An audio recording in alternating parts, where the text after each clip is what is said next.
Guys, how are we doing? And welcome back to another video. Holy shit, the fuck? Welcome back to another video. This is the Fighters Forecast. It is your boy Tennant speaking, and we are here for another Dana White's Contender Series. This is week 2. But before we get into this one, let's recap last week, last Tuesday, guys. We went 4 out of 5 on picks. Um, you know, Abe Al-Assir, in my opinion, didn't win the fight, but we'll take it. And then John Kuhneman was an absolute trash can fool, absolute just clown shoe bum.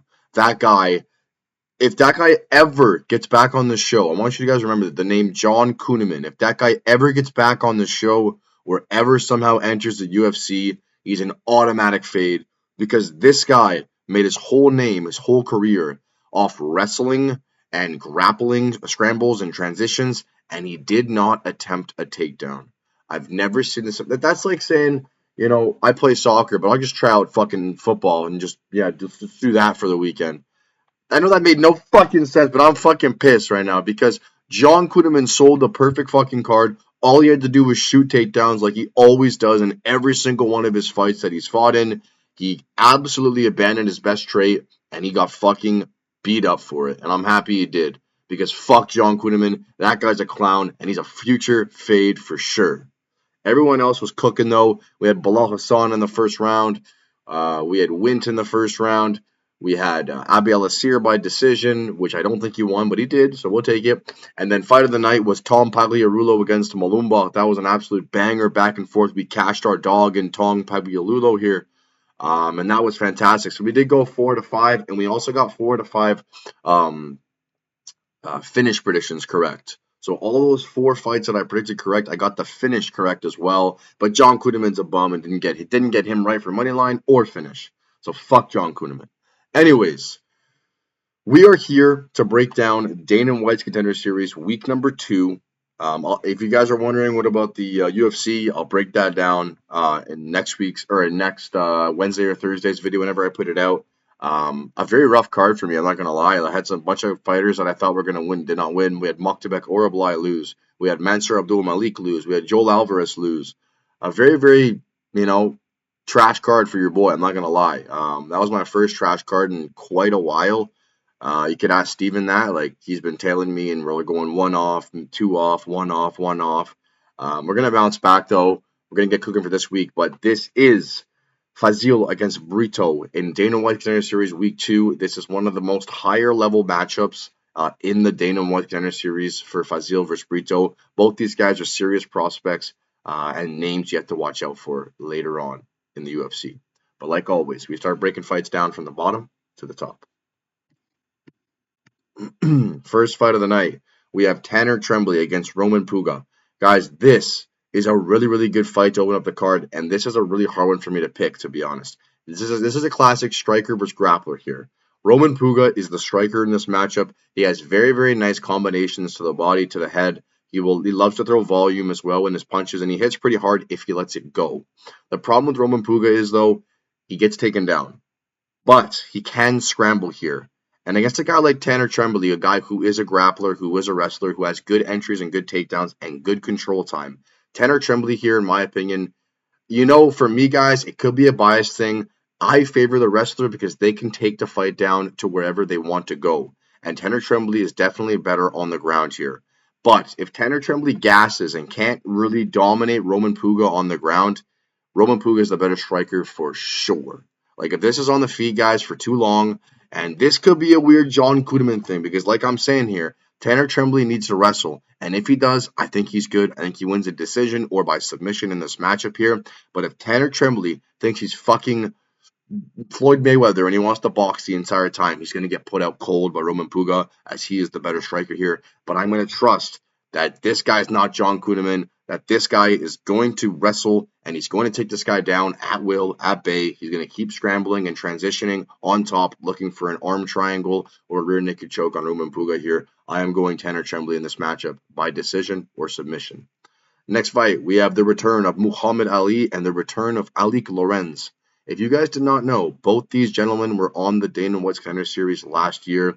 Muhammad Ali got put out cold by Iwo Baranuski, and Alik Lorenz got put out cold by Abdul Rahman Yakyayev. And you guys probably know both those names.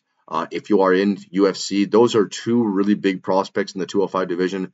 Abdul Rahman Yakyayev was one of the guys um, who is my top three for hype trains.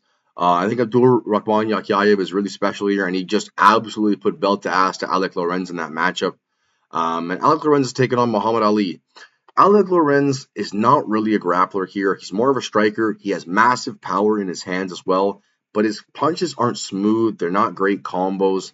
They're not like fantastic and like, oh wow, look at that combination, that 1, 2, 3.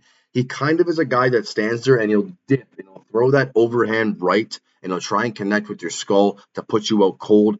Alec Lorenz is not clean. He's not fast. He's just powerful and a brute. He's decent against the fence as well when he is clinching up. But he does no wrestling on the ground. His striking is slow. He's pretty stiff. I'm not a big fan of Alec Lorenz, if I had to be honest here.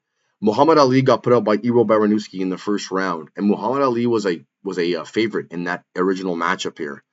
Muhammad Ali has a really good wrestling BJJ background. The guy's very slick on the ground, but he doesn't use it as much as you'd want him to. You know, if this guy was just taking down Alec Lorenz and showed that he was going to do that, this is the pick all day long. This guy it's nowhere near the same thing on the ground, Muhammad Ali versus Alec Lorenz here. If they're striking, it's a bit closer, but Muhammad Ali has the better combinations. He's better on the feet as well, and he's better on the ground. He's just an all-around better fighter here. So I'm going to take Muhammad Ali in this matchup by KO or submission. That's my prediction. Next fight. This is going to be a barn burner. It is Logan Paxton against Christian Perez. Christian Perez fought Manuel Souza last, a guy who's an absolute killer in the UFC, a guy I think is undefeated in the UFC so far. And Christian Perez was beating him. He was beating him in the first 2 rounds. But the problem is, if you let Manuel Souza get to the 3rd round and you show any signs of fading, he will come hunt you down and he will kill you. And that's exactly what he did in their last matchup last year for Christian Perez. Christian Perez is a good grappler. He's got great combinations in the hands as well.